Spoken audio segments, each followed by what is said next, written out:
Hi friends, எல்லோரும் எப்படி இருக்கீங்க? Welcome to cutie vlogging. இன்றைக்கி நம்ம ரொம்ப குவிக்காக, ஈஸியாக, அதே டைமில் ரொம்ப டேஸ்ட்டாக ஒரு சிக்கன் கிரேவி எப்படி செய்யலான்னு பார்க்கலாம். இது பிகினர்ஸ் கூட ரொம்ப ஈஸியாக செய்யலாம். ரொம்ப கம்மியான இன்க்ரீடியன்ட்ஸ் வச்சு நான் இந்த ரெசிபியை உங்களுக்காக செஞ்சுருக்கேன். வீடியோ பார்க்குறதுக்கு முன்னாடி சப்ஸ்கிரைப் பண்ணாதவங்க சப்ஸ்கிரைப் பண்ணிவிட்டு பாருங்கள். ஃபர்ஸ்ட் இந்த மாதிரி ஒரு கடாய் எடுத்துக்கோங்க. ஒரு 5 மீடியம் சைஸ் ஆனியன் இந்த மாதிரி எடுத்துக்கோங்க. இது வந்து நான் சொல்கிற ப்ரொப்போர்ஷன் வந்து 1/2 kg சிக்கனுக்கு நான் சொல்கிறேன். இதை வந்து நல்லா கட் பண்ணிவிட்டு மிக்ஸி ஜாரில் ரொம்ப ஃபைனாக அரைக்கணும்னு அவசியம் இல்லை, நல்லா கோர்ஸாக இந்த மாதிரி அரைச்சி வச்சுக்கோங்க.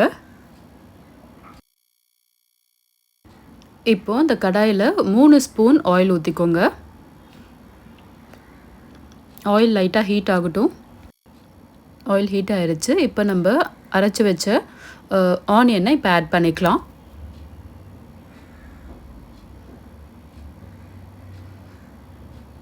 ஆனியனை ஆட் பண்ணும்போது கொஞ்சம் ஸ்லோவாக ஆட் பண்ணுங்கள், இல்லைனா ஆயில் வந்து மேலே தெரிச்சிரும்.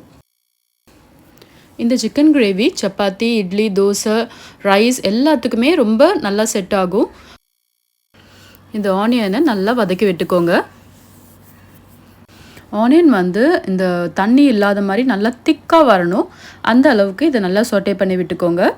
கூடவே நம்ம கொஞ்சமாக கறி லீவ்ஸ் ஆட் பண்ணிக்கலாம்.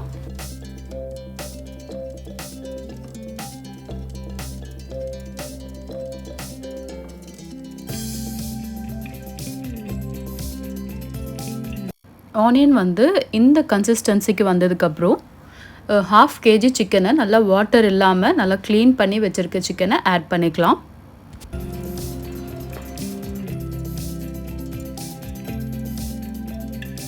சிக்கன் ஆட் பண்ணதுக்கப்புறம் அதையும் நல்லா சொட்டே பண்ணி விட்டுக்கோங்க. ஒரு 1 or 2 minutes வந்து இந்த மாதிரி நல்லா சொட்டே பண்ணி விட்டுக்கோங்க.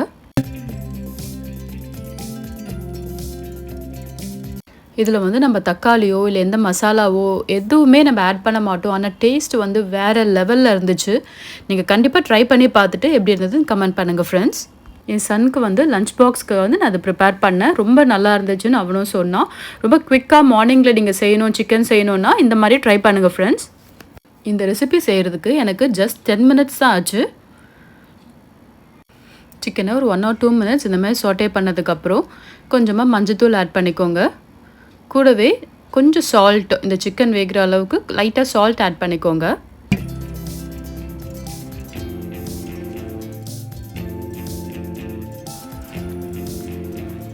சால்ட் ஆட் பண்ணிவிட்டு இதையும் கொஞ்சம் நல்லா சாட்டே பண்ணி விடுங்க. சிக்கன் வந்து அதிலே கொஞ்சம் வாட்டர் வரும், அதனால நீங்கள் தண்ணி எதுவும் ஊற்ற வேண்டாம்.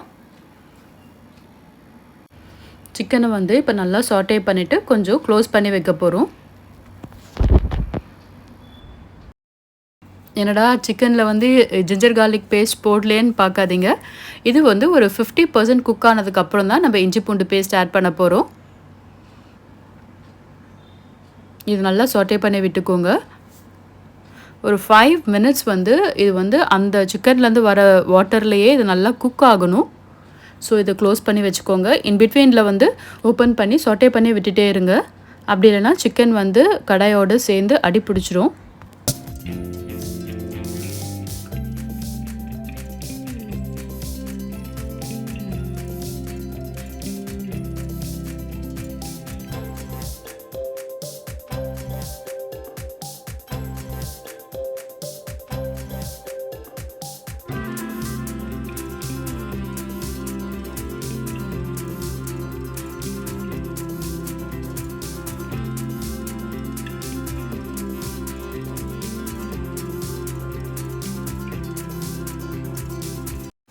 சிக்கன் பாருங்கள், அதிலிருந்தே வந்த தண்ணியில் வந்து ஒரு 50% குக் ஆயிருச்சு. இந்த ஸ்டேஜில் தான் நம்ம இஞ்சி பூண்டு பேஸ்ட் ஆட் பண்ண போகிறோம். என்னோடய ஸ்பூன் வந்து ரொம்ப சின்ன ஸ்பூன், அதனால் நான் 2 ஸ்பூன் ஆட் பண்ணிக்கிறேன். நீங்கள் பெரிய ஸ்பூன் ஆட் பண்ணிங்கன்னா ஒரே ஒரு ஸ்பூன் ஜிஞ்சர் கார்லிக் ஆட் பண்ணிக்கோங்க. இது வந்து 1/2 kgக்கு நான் சொல்கிற ப்ரொப்போர்ஷன். 1 kg இருந்தால் இது அப்படியே டபுள் பண்ணிக்கோங்க. ஜிஞ்சர் கார்லிக் பேஸ்ட் ஆட் பண்ணிவிட்டு இதையும் நல்லா சாட்டே பண்ணி விட்டுக்கோங்க.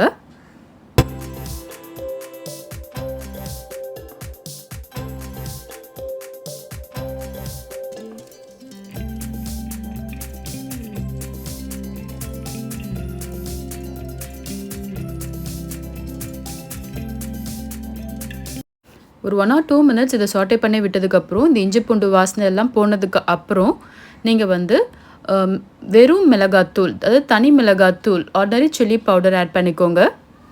குழம்பு மிளகாத்தூள் இல்லை, வந்து ரெட் சில்லி பவுடர் ஆட் பண்ணிக்கோங்க. நான் வந்து இது குட்டி ஸ்பூனாக இருக்கிறதுனால 2 ஸ்பூன்ஸ் ஆட் பண்ணியிருக்கேன். உங்கள் ஸ்பூன் வந்து மீடியம் இல்லைனா கொஞ்சம் பெருசாக இருந்தால் அதுக்கு தகுந்த மாதிரி, உங்களோட காரத்துக்கு தகுந்த மாதிரி ரெட் சில்லி பவுடர் ஆட் பண்ணிக்கோங்க ஃப்ரெண்ட்ஸ். இதையும் நல்லா சாட்டே பண்ணி விட்டுக்கோங்க. இந்த ரெசிபி வந்து ரொம்ப சிம்பிளாக இருக்கும். நம்ம வந்து ஆனியன் கட் பண்ண தேவையில்ல, அதுக்கு வந்து தக்காளியும் கட் பண்ண தேவையில்ல, எதுவுமே கட் பண்ணாத ஜஸ்ட் ஆனியனை மட்டும் மிக்சியில் வந்து கோர்ஸாக கிரைண்ட் பண்ணி நம்ம ஆட் பண்ணியிருக்கோம். வேறு எதுவுமே நம்ம சேர்க்கறதில்ல.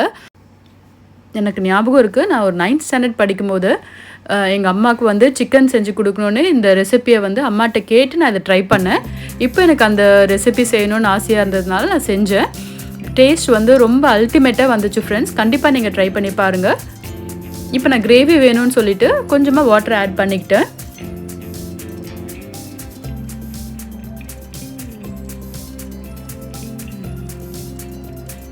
வாட்டர் நமக்கு தேவையான அளவுக்கு வாட்டர் ஆட் பண்ணிக்கோங்க. ரொம்ப வாட்டர் ஆட் பண்ணிடாதீங்க.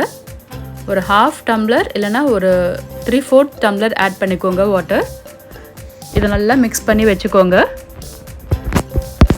இந்த தண்ணி வந்து இந்த கிரேவி வந்து நல்லா கொதிக்கணும்.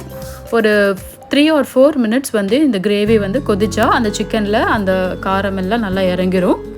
இன்றைக்கி வந்து இந்த கிரேவியை என்னோடய சனுக்கு ரைஸோடு சேர்த்து இதை பேக் பண்ணேன். ஆக்சுவலாக எனக்கு கொஞ்சம் லேட்டாக எழுந்துட்டேன், அதனால் ஒரு 1/2 an hourலேயே இந்த ரெசிபியை நான் குக் பண்ணி என் லஞ்சையும் நான் பேக் பண்ணிட்டேன். இந்த ஸ்டேஜில் சால்ட் எப்படி இருக்குன்னு செக் பண்ணி பாருங்கள். சால்ட் கம்மியாக இருந்தால் ஆட் பண்ணிக்கோங்க. இன்கேஸ் சால்ட் அதிகமாகிடுச்சுன்னா கொஞ்சமாக பொட்டேட்டோ கட் பண்ணி ஆட் பண்ணிக்கோங்க, இல்லைனா லைட்டாக தக்காளி அரைச்சி ஊற்றிக்கோங்க. சால்ட் வந்து அதிகமாகிடுச்சுன்னா உங்களுக்கு கொடுக்குறேன் ஒரு டிப்ஸ். என்னோடய சால்ட் லெவல் கரெக்டாக இருந்துச்சு. ஒரு 3 to 4 மினிட்ஸ் வந்து இதை க்ளோஸ் பண்ணி வச்சாலே அந்த ஆயிலெலாம் மேலே பிரிஞ்சு வரும். அவ்வளோதான் ஃப்ரெண்ட்ஸ், நம்மளுடைய குவிக்கான டேஸ்டான ஈஸியான ஒரு சிக்கன் கிரேவி ரெடி. ட்ரை பண்ணி பாருங்கள் friends.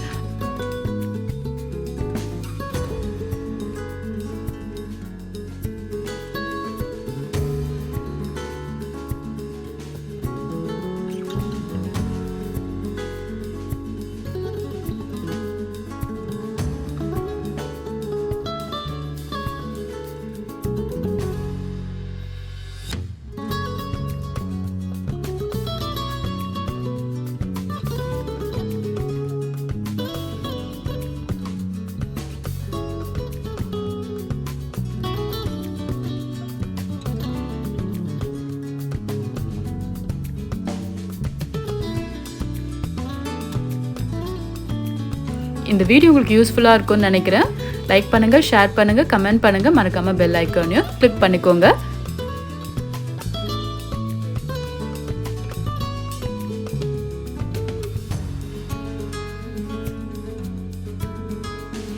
Thanks for watching guys. I'll meet you with the next interesting video. Until then, stay tuned with our channel, QT Vlogging.